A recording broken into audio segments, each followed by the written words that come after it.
Video 3.6, Introducing Wolfgang Amadeus Mozart. No other composer in history has captured the imagination of the public more than Wolfgang Amadeus Mozart. In the 1980s, Peter Shaffer wrote a hugely successful play which became an instant hit on both sides of the Atlantic. It was called Amadeus. The play abounds with sharp witticisms and many musical jokes. Well, that is, if you know at least something about Mozart's music. As entertaining as the play is, it perpetuates many notions about Mozart which are, from an historical perspective, either dubious or outright false. In saying this, I mean no criticism of Schaffer's brilliant work. After all, he never intended his play to be viewed as a documentary. So what do we know about Mozart that's true? We know he was a child prodigy, the first composer in Western music accorded that recognition. At the age of 6, he composed his first works.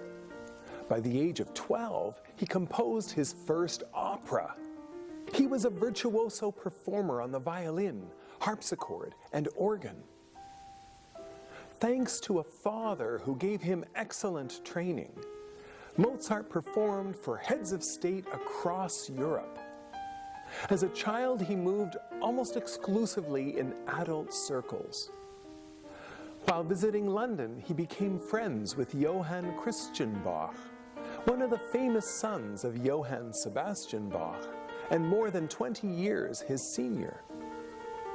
Later, Mozart would come to acknowledge the profound lessons he learned from studying Bach's keyboard concertos.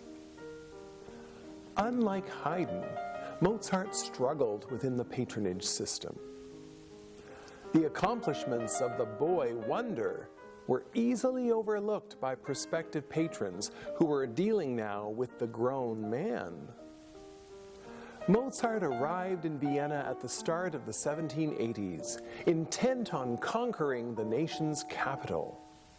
Emperor Joseph II granted the composer many small commissions, but had need for only one music director.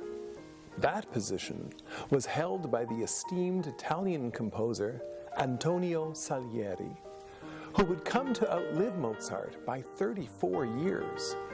After Mozart's early death in 1791, conspiracy theories abounded. Was Mozart's death somehow caused by his arch-rival Salieri?